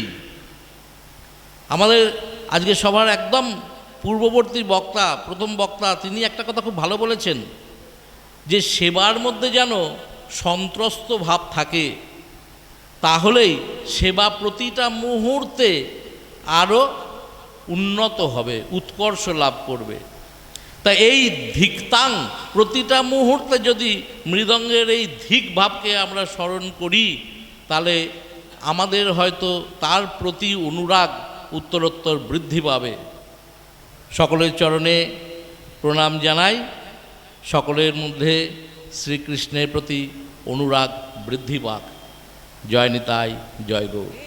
ওই ভগবানও আজকে তার প্রিয়দের, তার জন্য আজকে বললেন কি, নিমি মহারাজের উপাখ্যানে তো শ্রীমদ্ ভাগবতে বলছেন, নিমি মহারাজ ভগবান ঋষভদেবের নবজবিন্দ সংবাদে সর্বপ্রথম প্রশ্ন করছেন, দুর্লভ দেহ মনুষ্য দেহ দেহিনাং ক্ষণভঙ্গুর তত্রাবি দুর্লভম বৈকুণ্ঠ প্রিয় দর্শনম। জগতে সব থেকে দুর্লভ বস্তু কি জানেন? আমাদের এই দেহটি, দুর্লভ মনুষ্য দেহ। যার জন্য আজকে চণ্ডীদাস সূত্র দিয়েছেন, সবার উপরে মানুষ সত্য, তাহার উপরে নয়। তার থেকেও দুর্লভ কি? তত্রাবি দুর্লভম বৈকুণ্ঠ, অর্থাৎ সেই বৈকুণ্ঠ যিনি শ্রী হরি, শ্রী অচ্যুতানন্দ, তার সেই প্রিয় যারা কে না ভক্ত, তাদের দর্শন করা। তার জন্য আজকে বাঙালি বৈষ্ণবের কাছে বাসুদেব ঘোষ যেটি দর্শন করেছেন, একেই তিন আর তিনে একেরে, যেই গৌর সেই গোবিন্দ সেই জগন্নাথ। যা মহাপ্রভুর তত্ত্ব সম্পর্কে বলতে গেলে এখন বহু কথা ওঠে, কারণ অল্প সময়, তথাপি আমি সংক্ষিপ্ত কিছু চৈতন্য চরিতামৃতের পয়ার আপনাদের বলছি। রাধাকৃষ্ণ একাত্মা দুই দেহ ধরে, অনন্যে বিলাস রস আস্বাদন করে, সেই দুই এক এব চৈতন্য গোসাই, ভাব আস্বাদিন লাগি হইল একঠাই। যবে যেই ভাব ওঠে প্রভুর অন্তরে, সেই শ্লোকে সুখ দেয় দামোদর। তো মহাপ্রভু সেই ভাগবত নিত্য তিনি রাত্রি যখন আলোচনা করতেন স্বরূপ দামোদরের সাথে, স্বরূপ গোসাই প্রভুর অতিরন্তরঙ্গ, তাহাতে জানান প্রভু এসব প্রসঙ্গ। তো মহাপ্রভু একটি কথা আমাদের খুব সুন্দরভাবে বুঝিয়ে গেছেন, যে ইতিপূর্বে কেউ বলেন, কোনো ভাষ্যকার বলেননি, না ইতিপূর্বে কোনো ভগবত তত্ত্বে, এমনকি গোবিন্দও যা দান করতে পারেন। এখন যদি বলা হয় গোবিন্দ, কৃষ্ণ কৃপার গৌর কৃপার মধ্যে তফাৎ এই যে বৃন্দাবনে সকলের স্থান নেই, গৌর আমার দয়াল, নবদ্বীপে সকলের স্থান আছে। শ্রীকৃষ্ণেরই রাধা আলিঙ্গিত, বাইরে সম্যক রূপে শ্রীমতী রাধারানী, অন্তরে সম্যক রূপে ব্রজেন্দ্রনন্দন রাসবিহারী মদনমোহন এক এবং একীভূত হয়ে সেই মহাপ্রভু এবং সেই বৃন্দাবনেরই আজকে ভাষা সম্যক রূপে স্থান হচ্ছে শ্রীধাম নবদ্বীপের জন্য। অন্যত্র তো ধাম, বৃন্দাবনের শ্রীধাম, নবদ্বীপের শ্রীধাম। শ্রী শব্দের অর্থ হচ্ছে বিশুদ্ধ প্রেম ও সম্পদ, বিশুদ্ধ প্রেমের সমাহার যেখানে। মহাপ্রভু আমাদের একটি জিনিস বুঝিয়েছেন, এবং তিনি নিজে যখন জগন্নাথের সম্মুখে নীলাচলেতে মহাপ্রভু রস আস্বাদন করছেন। জগন্নাথের দিকে তাকিয়ে তিনি কিছু শ্লোক বলেছেন। তার মধ্যে একটি স্বরচিত শ্লোক মহাপ্রভুর রয়েছে, যেটি কালিদাসের, মহাকবি কালিদাসের যে ছন্দেতে মেঘদূতম কাব্যটি লেখা, সেই মন্দাক্রান্তা ছন্দ্রে মহাপ্রভু জানাচ্ছেন কি, নাহং বিপ্রো ন চ নরপতি নাপি বৈশ্যো ন শূদ্র নাহং বর্ণী ন চ গৃহপতি না নিস্থো না শন্যা কিন্তু প্রজ্ঞা নিখিল পরমানন্দনোস্থো নিপার্তে কিন্তু প্রজ্ঞা নিখিল পরমানন্দনোস্থো ন ভার্তে গোপী ভরতু পদ কমলয়োর দাস দাসানুদাস। এই একটা শ্লোকেতে মহাপ্রভু সমস্ত বাদন খুলে দিয়েছেন। জগতের সমস্ত বাদন মহাপ্রভু একটা শ্লোকেতে তুলে দিয়েছেন। আজকে এই যে আমাদের মধ্যে বিবাদ, আমরা যে দেশের নিবাসী হই, যে স্থানে বসবাস করি, যে ভাষাই বলি, আমাদের মন, আমাদের হৃদয়, আমাদের স্পন্দন, আমাদের সেই ছন্দ একসাথে কথা বলে। আজকে যদি বলা হয় উই শ্যাল ওভারকাম, রবীন্দ্রনাথ তাতেও লিখেছেন আমরা করব জয়, একই শব্দ, এক, শুধু বিভিন্ন স্থানে সেটি পরিভাষিত হয়। তো আমরা সকলে পৃথিবীর যে প্রান্তেই যাই, সবাই এক জায়গাতেই রয়েছি। ওইখানে ওয়াইন রয়েছে, এখানে ডিভাইন রয়েছে। जीसस के दरबार पे जाते हो तो वहाँ पे वाइन मिलता है, यहाँ पे डिवाइन होता है। सबकी परिभाषा अलग अलग है, हृदय में भाव एक ही है। और भाव क्या होना चाहिए? যে সেই মহাপ্রভু যে ভাবটি আমাদের দিয়েছেন, কি ভাব? যে না আমি ব্রাহ্মণ, না আমি ক্ষত্রিয়, না আমি বৈশ্য, না আমি শূদ্র, না যে বর্ণাশ্রম রয়েছে, না আমি বর্ণী, না আমি গৃহস্থ, না আমি বানপ্রস্থ, না আমি সন্ন্যাসী। তাহলে তুমি কে? বলছে কিন্তু প্রজ্ঞা নিখিল পরমানন্দ। জগৎকে সমস্ত আনন্দকে যদি এক স্থানে একত্রিত করা হয় এবং সেটি যদি একটি সমুদ্রতে পরিণত হয়, সেই সমুদ্রের নাম হচ্ছে গোবিন্দ। আর সেই গোবিন্দের যারা ভর্তু, গোপী ভর্তু, সেই গোবিন্দের যারা দাস, অর্থাৎ সেই গোপিকা, আমি তাদের দাসের দাসের অনুদাস।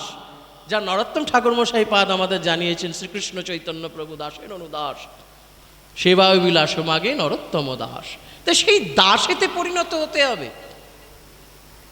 Nothing comes out nothing, you have to do something. যদি ভক্তিতে, আর ভক্তি দেবী একমাত্র পারেন। কারণ হচ্ছে কি, শ্রীমদ্ ভাগবতে বলছেন, আর 5 মিনিট, আর শ্রীমদ্ ভাগবতে বলছেন ভগবান ভক্তি হৃদয় বর্তুতে তস্যাহ্লাদিনানন্দ সাহিত্য বৃত্তি নিত্যং ভগবান ভক্ত হৃদয় বর্তুতে। ভক্তি হি ভগবান হৃদয় বিগলৈতিক শক্তি বিশেষ। ভক্তি এমন শক্তি, শক্তিকে কি আমরা চোখে দেখেছি? শক্তিকে কি আমরা চোখে দেখিনি? শক্তি যার মধ্যে প্রবেশ করে তার সেই পরিশিষ্টটা যারভাবে বর্ণন করে, সে ততটাই শক্তিমান। তেমনি ভক্তিও, কারোর ভক্তি কারোর থেকে কম হয় না, কারোর ভক্তি কারোর থেকে বেশি হয় না। যার মধ্যে দিয়ে ভক্তি দেবী যেরমভাবে কৃপা করেন, সে ততটাই ভক্তিমান। আর ভক্তি অন্য সমস্ত ভজনেতে আজকে এই স্বরূপীকে বর্জনের কথা বলেছেন, কিন্তু নরোত্তম ঠাকুর মশাই পাদ জানিয়েছেন আজকে এই এদেরকে বর্জন করো না, এদেরকে কাছে রাখো। কৃষ্ণ সেবা কামার্পণে ক্রোধভক্ত দেশী জনে লোভ সাধু সঙ্গে হরিকথা মোহষ্ট লাভবিনে মদকৃষ্ণ গুণগানে নিযুক্ত করিব যথাতথা। তাই ভক্তি দেবী এমন শক্তি। এবং ভক্তিতেও বলছেন কি, আমি যে বলছি কথাটি নিয়ে, এবং মহাপ্রভুও যে বলেছেন, তিনি নিজে সব প্রচারিত ধর্ম প্রকাশ করেছেন তা না। নিখিল বেদাদি শাস্ত্রের মূল প্রতিপাদ্য বিষয় বেদ, বেদেতে বলছেন। এবং স্বয়ং মহাপ্রভু ব্রজেন্দ্রনন্দন রাসবিহারী মদনমোহন স্বয়ং মহাপ্রভু রূপে এসে মুখাগ্রিণ্য বাণী মহাপ্রভুর বেদ ও শাস্ত্র কহে সম্বন্ধ অভিধেয় প্রয়োজন কৃষ্ণ কৃষ্ণ ভক্তি প্রেম, এই 3 মহাদন। জীবনে 3টে সূত্র হওয়া উচিত। প্রথম সত্য সম্বন্ধ, যে সম্বন্ধ আমরা বলি আমার পিতা, আমার পুত্র, আমার স্ত্রী, what a beautiful wife I have.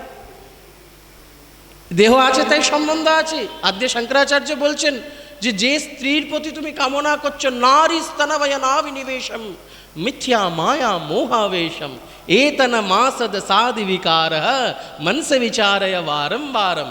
বলে তাহলে বলে ভজ গোবিন্দম ভজ গোবিন্দম গোবিন্দম ভজ মূঢ়মতে। আমাদের অবস্থাটি কিরকম হয়? অঙ্গম গলিতম পলিতম মুন্ডম দশনবিহীনম জাতম তুণ্ডম বৃদ্ধো याति গৃহীত্বা দণ্ডম তদপি ন মুঞ্চতি আশাপিণ্ডম ভজ গোবিন্দম। এত দুরবস্থা হওয়ার পরও আমরা সেই গোবিন্দের সাথে সাক্ষাৎ সম্বন্ধটি গঠন করতে পারি না। সম্বন্ধ কার সাথে?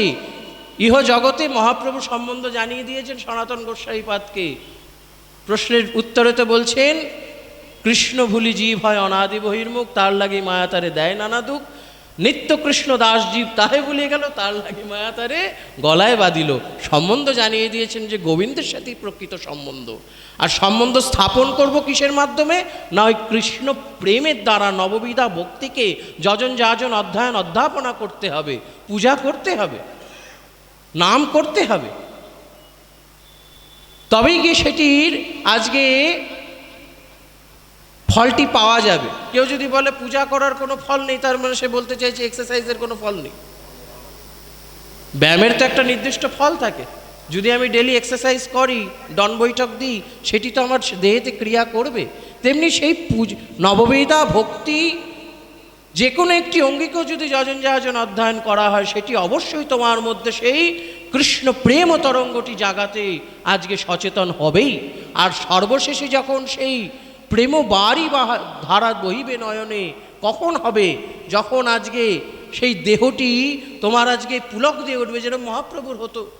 উদ্দণ্ডে নিত্যের প্রভু ছাড়িয়া হুঙ্কার, চক্রভ্রমে ভ্রমে যেন আলাত আকার। নিত্যে যাহা যাহা পরে প্রভুর পদতল, শশাগরা শৈলমোহী করে টলমল। স্তন্নভেদী পুলকাস্ত বসু বৈবর্ণ, নানাভাবে বিভাসিত গর্বহর্ষ দৈন।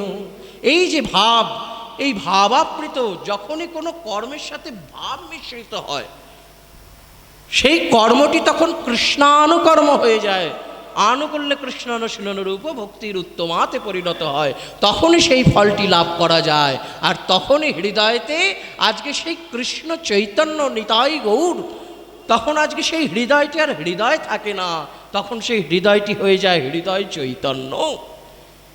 তাই সেই হৃদয় চৈতন্য ক্ষেত্রেতেই আজকে ভক্তগণের নিকটে আজকে বলেছেন কি, প্রকট অপ্রকট লীলা করে গোরা রায়, কোনো কোনো ভক্ত দেখিবারে পায়। আজকে দেখুন আমরা সকলেই ভক্ত পর্যায়েতে রয়েছি, নামাস্তরেতে, কর্মাস্তরেতে না নামাস্তরেতে। কিন্তু ভুবনেশ্বর সাধু বাবা তিনি আজকে সেই প্রকৃত পরিমাণে গোপী পদ কমলয়র দাস দাসানু দাসেতে সেই বৈষ্ণব দাসানুদাস রূপে, সেই ভক্ত শ্রেষ্ঠ রূপে আজকে পরিগণিত হতে পেরেছেন।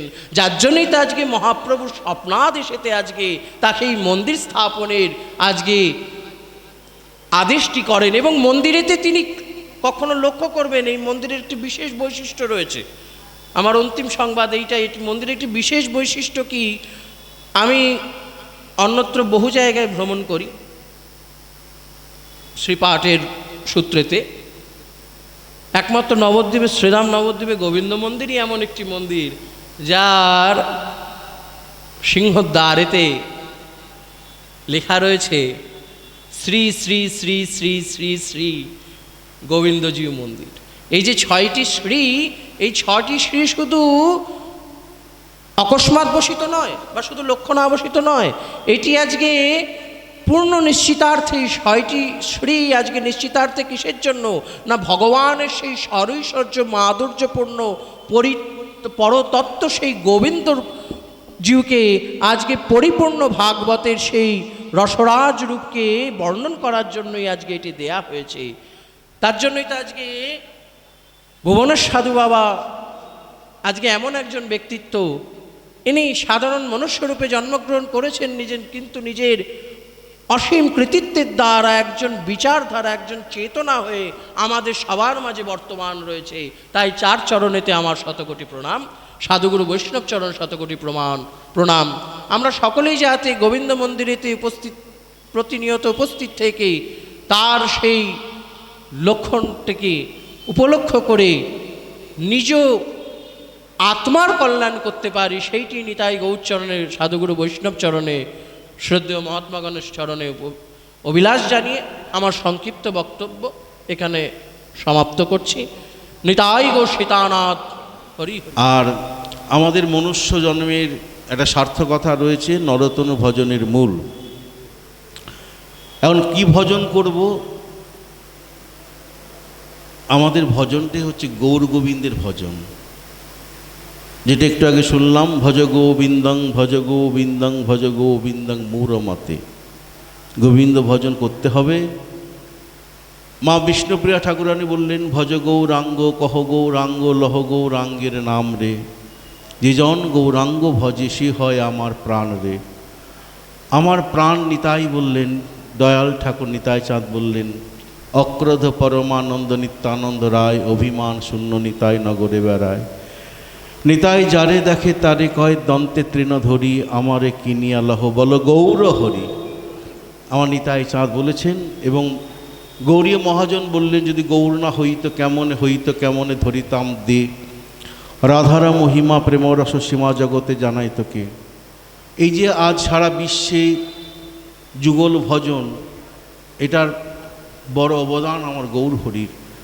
মধুর শ্রী বৃন্দাবন যুগল ভজন ধন মোহি করল উপদেশ।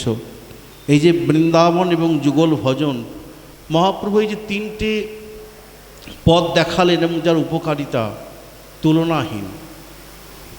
যেমন বৃন্দাবন বাস, মহামন্ত্র আর যুগল ভজন। গৌরমণ্ডল ভূমি যে বা যেন চিন্তামণি, তার হয় ব্রজভূমে বাস। তাহলে ব্রজভূমে বাসের কথা বললেন। গৌরাঙ্গ বলিতে হবে পুলক শরীর, হরি হরি বলিতে নয়নে বহে নীর।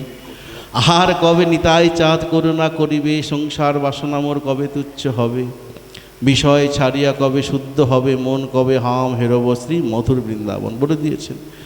আর বৃন্দাবন বাস হলে কী হবে বললেন, বিষয় দূর হবে। বিষয় মানে বিপদ, বিষয় বিপত্তি জানো।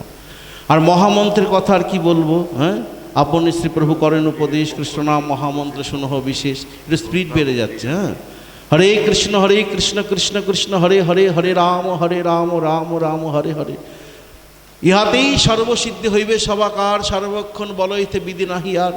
10-5 মিল নিজ দুয়ারে বসিয়া, কীর্তন করহ সবে হাতে তালি দিয়া। হরিনামের কথা আমরা জানি। আর যুগল ভজন, কৃষ্ণ ভজনের পথে হও অগ্রসর। দিন মহেন্দ্র বলে, পাইবে সুফল অন্তে পাইবে যুগল চরণ।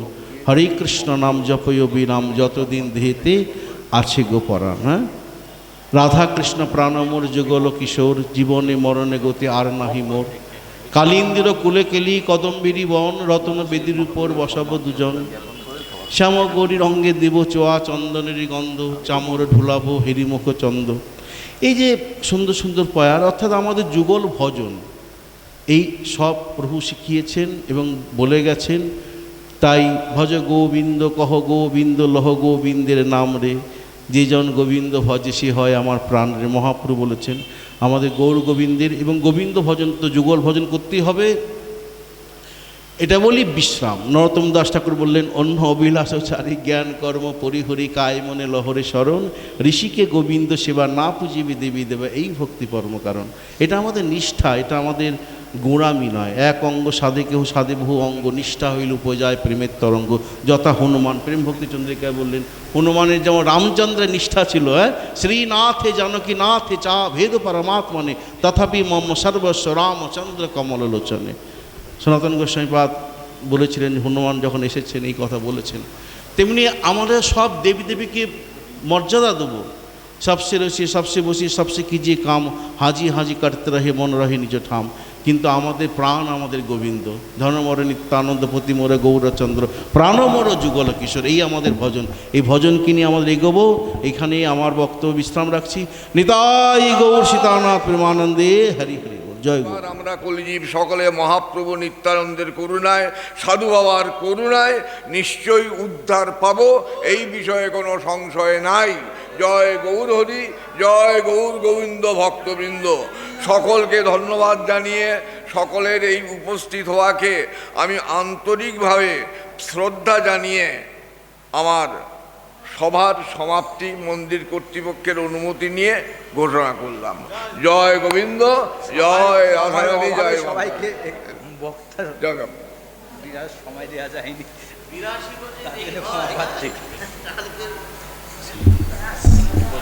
একটু বলবে কি হলো?